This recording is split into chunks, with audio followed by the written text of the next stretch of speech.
Ay de las Alas, kinalimutan mo na yan. Sige, maglibang ang XB. Will! Quest, enter the chat. Idol Philippines, left the chat. Mika Salamanca, cancelled.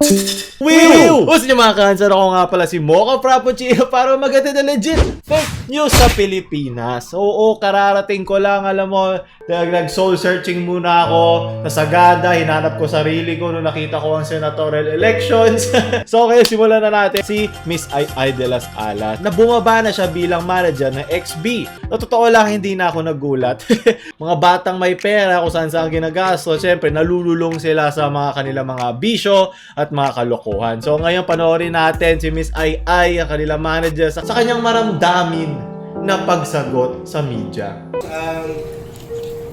Isang pangyayari. Pagdadump niya sa ex-battalion. Oh! Yung ngiti niya eh. Ayoko na, Claire! Ayoko na! Yes, nandito po ako. Pinatawag ko po kayong lahat para i-announce na magkukwit na po ako as manager of Ex-Battalion. Bakit? So, sa sinabi niya dito na masyado ng parang spoiled at hindi sumusunod sa mga napag-usapan ng XB. Siguro syempre pag manager ka ba naman ng halos 10 tao, talaga mas-stress ka pag hindi sila sumusunod sa mga oras na nilagay mo, mga kailangan nilang gawing deals. Nakakapagod yan. Kaya marami kang multitasking na kailangan gawin. Tapos pag may isang hindi sumunod doon, nagka-crumble down yan at syempre kailangan mo ayusin. Nakaka-stress yun ha. Nakakapagod yun lalo sa isang manager. Kaya malaki yung makikita nila sa ganyan. Kasi yan yung mahirap yung pagta-troubleshoot, paglilinis after dun sa mga kabubuan ng mga minamanage mo. Diba, syempre, kailangan mo mag-keep up na appearances. Parang, okay lang ako. Kahit susunog na yung lahat. Kayo makikinig na lang kayo sa akin. And hindi nyo pa ginagawa. Wala kayong ginawa, kundi stressin ako. Sagot-sagutin ako. Ay, nako. Napektuhan ba yung chance mo mag-kiss? Oo. Sinestress. Marami kang dahilan at marami din doon yung ugat na lumalabas sa noo mo.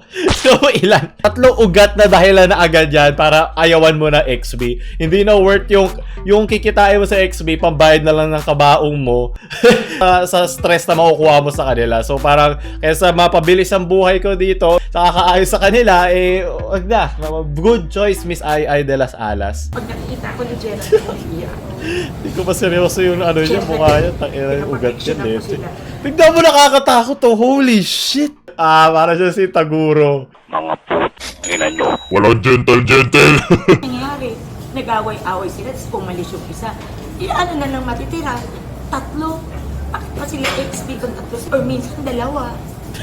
Minsan yung mga tao, sila yung frontliner.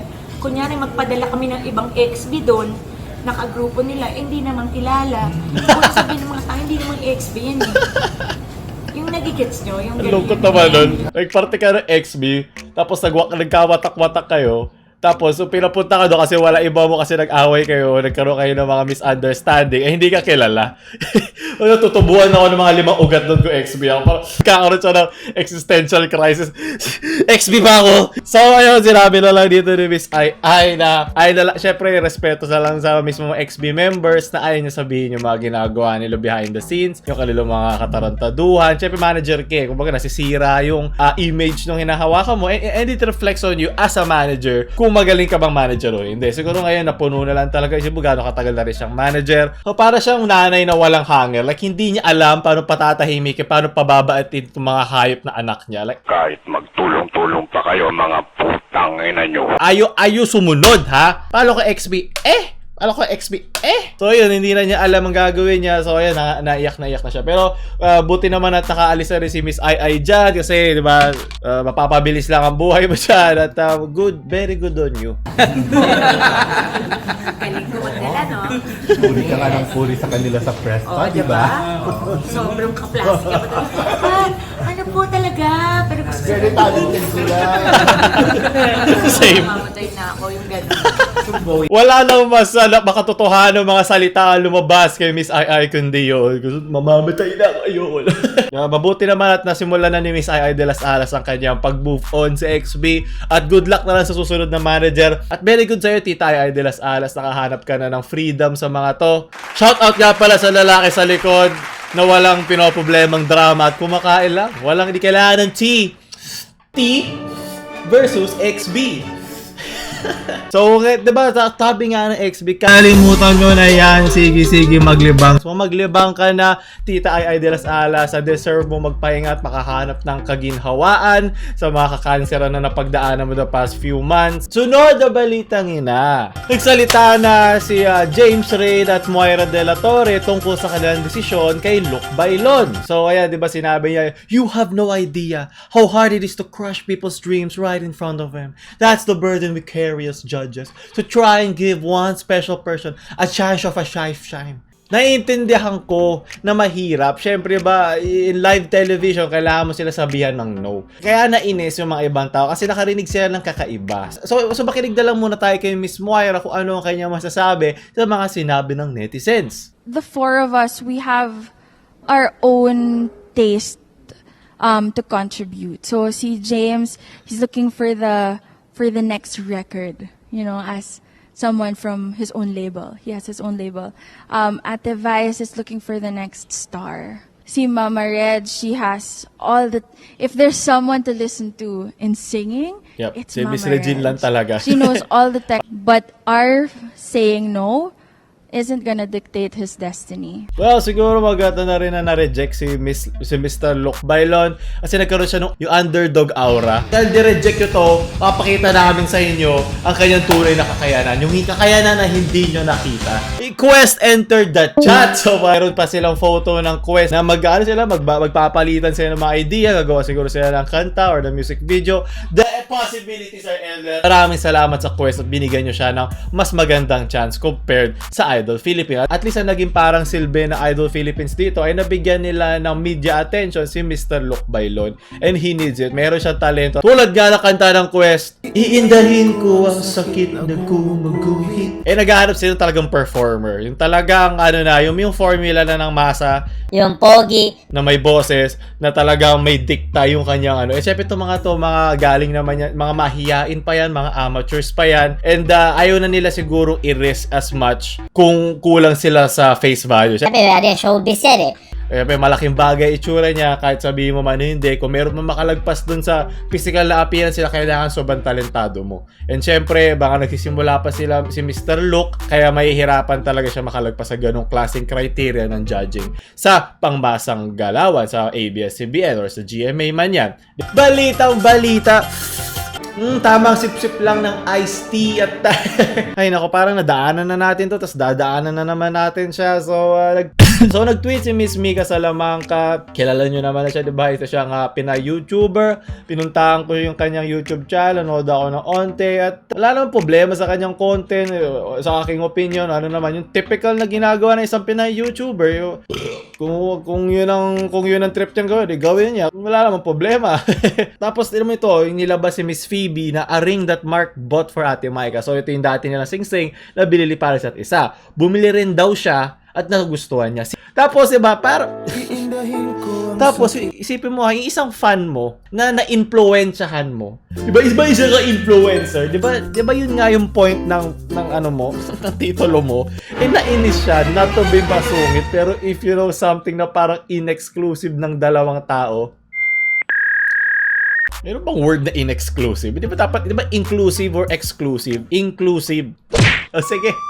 Sige, wag na natin atakihin na naman yung grammar leche naman mo sa Twitter. So, ayan, para sa dalawang tao, you should respect that, hehehe. Yung mga ganitong pananalita, gumagana to kung kupal ka talaga. Like, kung yun yung branding mo. Parang yung Twitter ko, pag sumasagot ako, pinagtitripan ko lang yung mga nakafollow sa akin. So, si Mika, ang kanyang style is parang laging positive. Positive. Wag lang HIV or AIDS, pero positive lang ng positive. So, ngayon, pag sumasagot siya sa Twitter na ganito, parang meron siyang ego na pinaparating o kayabangan. Kaya naging malaki yung inis sa kanya ng tao, yung contrast. Kasi tinitingnan ka ng tao bilang isang positive na role model. Tapos bigla ka magiging ganito sumagot. Para ikaw lang ba may karapatan? So yun, baka kinain na siya ng sistema. And syempre, nagalit ang Supreme Court of Twitter. Alam nyo naman dito, ang Twitter ay mabilis sa ganyan. Lalo pa may isa kang ginawang mali.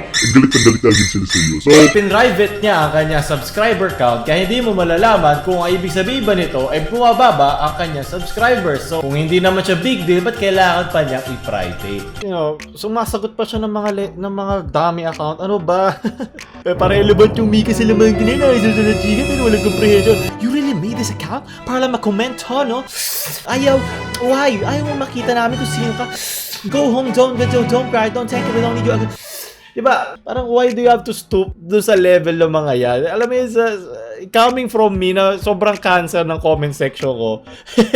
Marami talagang kupal dyan. Hindi mo sila kailangan lahat i-block. Kaya mo na sila. Para, sino ba sila? Hindi naman yung makikita. Pero pag nire-reply mo ng ganyan, ibig sabihin nun, naapektuhan ka. Yun yung nagiging reflection nito sa mga tao. Pero pa with Jericho Arceo na ginagawang reason yung mental health daw para magstay sa kanila. So parang ginagawa nilang shield ang mental health. Pero, pag pumunta ka naman sa kanyang Twitter profile, hello everyone, siguro alam nyo na, matagal ako di nagsalita, I had to stop and take it all in, I had to admit I have done and said stupid things. Diba? At least in-acknowledge niya. But, malaking puwet, but, it's something I have no control over now. What I can do now though is change. Totoo yan. I hope you can all give me a chance to grow and learn from this. I'm not gonna lie, these past few weeks have been tough, especially on my mental health. Okay na sana eh. Medyo nadapa sa dulo pero ayoko lang sa ganito. Parang ginagamit natin yung term na mental health na parang wala lang. Okay, fine, naiintindihan ko kung meron ka talaga pinagdadaanan, ganyan-ganyan. Meron kasing malapit talaga sa akin na talagang nagsasuffer from mental health. Kasi meron siyang depression. Kung uminom siya ng mga gamot na nakakatulong sa kanya pero may mga side effects. Malaking parte ng buhay niya na apektuhan nun. So, pag nakarinig ako ng ganyan, prove it first. Like, what do you mean by mental health? Like, ginagamit mo kasi yung isang side ng mental health na talagang seryosong diskusyon, seryosong mga gamot, mga buhay talaga ang nakataya sa mental health na parang malungkot ka lang. Hindi ko ini-invalidate ang kalungkutan ng isa sa kalungkutan ng isa, pero pag ginagamit mo sila lang sabay, ginagamit mo yung weight o yung substance ng isa para itago yung totoong ibig sabihin nun, para magkaroon ka ng mas malaking batak or magkaroon ng simpatya sa mga nakakabasa. Like, wala akong problema kung meron talaga siya pinagdadaanan. Hindi ko naman siya kilala on a personal level. Pero when you speak like this, nararamdaman ko yung yung double-edged sword eh. Na, whoop, ito daw, pero pwede rin ito. Pero ginagawa akong thing para hindi kayo makahanap ng loophole, blah, blah, blah, blah. Medyo sukot ako doon. Siguro may mas magandang paraan sa pagpili ng mga salita. Kaya sa mga ganyan na binabato-bato lang yung mental health, na akala mo flyers lang sa eleksyon. Itandaan nyo, iba ang malungkot sa clinically depressed. Yung talagang pumunta ka sa ospital, nagpumirma ka, therapy sessions ka, umiinom ka ng gamot, pumirma ka, alam mo yung pinagdadaan mo at nagsisik ka ng help. Iba yun sa, di kita gusto. Depressed na din ako.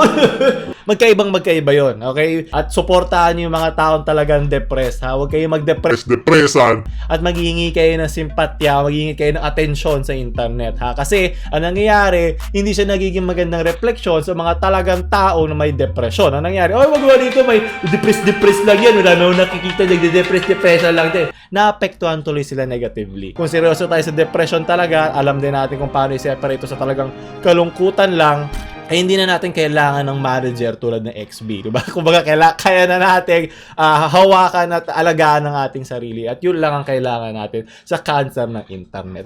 Boom! Sagada reflections na. Ang hirap kayo sa mga ibang influencers ngayon, nagiging parang influenza na. Kesa nakapag-spread ng katuturan or kabutihan or kalokohan, kung ano man paraan mo ipapakita ang sarili mo, mas destructive siya kesa constructive, di ba? Siguro, masyado siya nagpa-apekto, and bilang isang tao sa social media, yan ang pinakamali na pwede mong gawin. Kasi, yan yung mismong environment kung saan ka lumaki, tas parang hindi mo alam yung mismong environment na ginagalawan mo. So, ang mabuti lang nito ay in-acknowledge niya, mag-grow daw siya, pero sana better choice of words. So, tandaan sa mga gusto mag-i-influencer dyan, huwag kayo mag-i-influencer. With great influencers comes great responsibility. Good luck sa Emilia Salamaka. Sana makahanap ka rin ng katahimikan tulad ni Miss Ai de las Alas. Nasip-sip ko na iced tea. Tunod na balitang ini. So, balitang-balita, nagsalpo ka ng dalawang tren ng LRT sa gitna ng Cubao at Anonas. Buti na lang at walang namatay dito, 29 passengers lang naman ang nasaktan. Yes. Ay, no. Parang nandito kasi kanina si Spider-Man, di ba? Yung hinawakan yung dalawa. Para i-announce na magkukwit, maglilip, aalis, bibitaw. Parang yan din yung ugat ni Miss Ai kanina. Nagsasalpukan ngayon na hindi na alam anong gagawin. So, doon tatapos sa ating mga balita ngayong linggo. Salamat, di ba? Marami tayo ngayong mga natagay na mga iced tea. Pero syempre, hindi naman ako ano sa cancel culture. Alam, pwede ka naman magkamali. Ang sabi ko lang, tumayo kayo ng maayos pag nadaglag kayo. Di ba yan ang nagagawa ng sagada? Ako ulit yung mga frappuccino. Kalimutan yung like, share sa mga malulungkot yung friends at tulungan nyo yung mga depressed friends. I-comfort nyo sila. Makinig kayo sa kanila at huwag kalimutan mag-subscribe. Mocha Frappuccino out!